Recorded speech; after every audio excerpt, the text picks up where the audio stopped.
वह सब कुछ करो जो तुम्हें करना है, लेकिन लालच से नहीं, अहंकार से नहीं, वासना से नहीं, ईर्ष्या से नहीं, बल्कि प्रेम, करुणा, नम्रता और भक्ति के साथ। भगवान श्री कृष्ण इस अनमोल वचन के माध्यम से कार्य करने की नियत का उल्लेख करते हैं।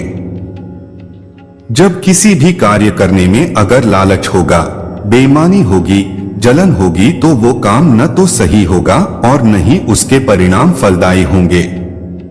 इसके अतिरिक्त जिस कार्य को हम पूरे मन से प्रेम पूर्वक करेंगे तो वो न सिर्फ हमारे लिए बल्कि समाज के लिए भी हितप्रद होगा। नरक के 3 द्वार हैं, काम, क्रोध और लोभ। जो व्यक्ति कामी प्रवृत्ति का होता हो, जिसके मन में लोभ होता है, और जो अत्यधिक क्रोधी स्वभाव का होता है, उसके लिए नरक के द्वार सदैव खुले होते हैं। अर्थात ऐसे व्यक्ति को तो सिर्फ नरक में ही जगह मिलती है। मैं ही सृष्टि का आदि, मध्य और अंत हूं। भगवान श्री कृष्ण ही इस सृष्टि के पालनहार है। वही इस संसार की शुरुआत थे, वही मध्य और वही अंत होंगे।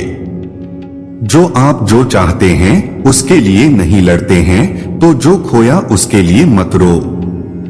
मनुष्य सब कुछ चाहता है पर सब कुछ उसे नहीं मिल सकता। आपको जो नहीं मिला उसके लिए पश्चाताप मत करो, और जो आपसे खो गया, जो आपसे अलग हो गया, उसके लिए निराश भी मत हो। मैं सभी प्राणियों के हृदय में स्थित आत्मा हूं। मैं सभी प्राणियों का आदि, मध्य और अंत भी हूं। हर व्यक्ति श्री कृष्ण से जुड़ा है और श्री कृष्ण हर व्यक्ति से जुड़े हैं। वही हमारे आदि, मध्य और अंत है। ठंड या गर्मी, सुख या दर्द का अनुभव करें। ये अनुभव क्षणभंगुर हैं, वे आते हैं और जाते हैं। उन्हें धैर्य पूर्वक सहन करें। समय एक सा नहीं रहता। आज दुख है तो कल सुख भी आएंगे, और सुख के बाद दुख भी आना स्वाभाविक है। आपको पूरे धैर्य और श्री कृष्ण पर विश्वास के साथ अपना जीवन निर्वाह करना चाहिए। सत्य कभी नष्ट नहीं हो सकता।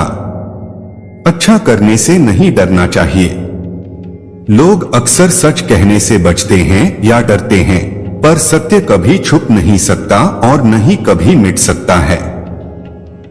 कितना भी छुपा ले पर सच तो उजागर हो ही जाएगा।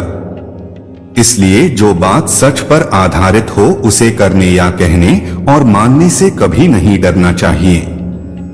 इस शरीर का मोह मत करो, यह तो माटी है, माटी में मिल जाएगा। अमर तो आत्मा है जो परमात्मा में मिल जाएगी। लोग अपने शरीर को सुंदर बनाने में लगे रहते हैं, पर आत्मा की सुंदरता शरीर की सुंदरता से कहीं ज्यादा महत्वपूर्ण है। शरीर तो नश्वर है, मिट्टी ही तो है, तो मिट्टी में ही मिल जाता है, पर आत्मा अमर है, इसलिए आत्मा की सुंदरता पर ध्यान दो। आत्मा की सुंदरता अपने को श्री कृष्ण में लीन करने में मिलती है। जो हुआ अच्छा हुआ। जो होता है अच्छे के लिए होता है। कभी कभी विपरीत परिस्थितियां हमारी वर्तमान स्थिति को अच्छा करने के लिए आती हैं। मन चंचल होता है, यह इधर उधर भागता है और किसी भी कार्य की एकाग्रता का दुश्मन है। लेकिन यदि यह व्यक्ति के वश में हो जाए तो इससे अच्छा कोई मित्र नहीं है। मन को एकाग्र करना जरूरी है, बस थोड़े से प्रयास और अभ्यास की जरूरत है। मेरे लिए न कोई घृणित है और न ही कोई प्रिय, न कोई निर्धन है और न ही कोई धनी, बस जो भक्ति भाव के साथ मुझे याद करते हैं मैं उनका हूं और वो मेरे। कृष्ण कोट्स। श्री कृष्ण उन्हीं के हैं जो श्री कृष्ण के हैं। भगवान तो बस प्रेम भक्ति के भूखे हैं। जो भी उनकी भक्ति में लीन होता है, जो भी प्रेम से उन्हें याद करता है, वो सदैव उसका कल्याण करते हैं। मैं हमेशा तुम्हारे साथ और तुम्हारे आसपास रहता है, चाहे तुम कुछ भी कर रहे हो। जब भी आप कोई बुरा कार्य करते हो या अच्छा कार्य करते हो, आपको लगता है कि कोई देख नहीं रहा, तो यहाँ श्री कृष्ण कहते हैं कि तुम जो कुछ भी कर रहे हो, मेरी दृष्टि सदैव तुम पर है। इसलिए आप यह मत समझे कि आप अकेले हैं, आपके साथ श्री कृष्ण सदैव हैं। जो कुछ हुआ अच्छे के लिए हुआ, जो हो रहा है अच्छे के लिए हो रहा है, जो होगा वह भी अच्छे के लिए ही होगा। जो कुछ हुआ अच्छे के लिए हुआ, जो हो रहा है अच्छे के लिए हो रहा है, जो होगा वह भी अच्छे के लिए ही होगा। तो सकारात्मक रहो और अपना कर्म करो। आप वही हैं जिसमें आप विश्वास करते हैं। आप वह बन जाते हैं जो आप मानते हैं कि आप बन सकते हैं।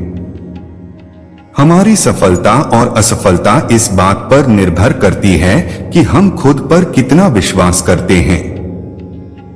व्यक्ति जो चाहे बन सकता है, यदि पूरे विश्वास के साथ अपने लक्ष्य पर लगातार चलता रहे। जिस इंसान के चारों तरफ नकारात्मक लोग रहते हैं, उस इंसान का मंजिल से भटक जाना तय है। कहते हैं मन के हारे हार है और मन के जीते जीत। जिस प्रकार सकारात्मक विचारों से सफलता मिलती है, उसी प्रकार नकारात्मक विचार असफलता के मार्ग की ओर अग्रसर करते हैं। क्योंकि जैसा हम सोचते हैं वैसे ही हम बनते जाते हैं और अपने विचारों के माध्यम से ही हमें नकारात्मक और सकारात्मक परिणाम मिलते हैं। जहां भी सभी मनुष्यों के स्वामी कृष्ण हैं और जहां अर्जुन सर्वोच्च धनुर्धर हैं, वहां भी निश्चित रूप से ऐश्वर्य, विजय, असाधारण शक्ति और नैतिकता होगी। श्री प्रभुपाद भगवद गीता। श्री कृष्ण विष्णु जी के 8वें अवतार, जगत के पालनहार और धनुर्धनों में श्रेष्ठ अर्जुन जहां होते हैं, वहां निश्चित ही विजय, असाधारण शक्ति और नैतिकता होती है। समय हमेशा चलता रहता है, कभी रुकता नहीं। यदि आज बुरा समय है तो कल अच्छा होगा। इसलिए आप बिना किसी स्वार्थ के सिर्फ कर्म कीजिए, फल समय खुद देगा। न तो समय रुकता है और न ही एक सा रहता है। बुरा समय हो या अच्छा समय बदलता जरूर है।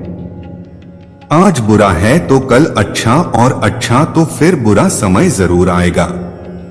सुख के बाद दुख और दुख के बाद सुख आते जाते रहते हैं। इसलिए इस पर हमारा कोई वश नहीं है, लेकिन कर्म पर हमारा वश जरूर है। आप सिर्फ कर्म करिए, फल की चिंता किए बगैर। समय आने पर फल जरूर मिलेगा।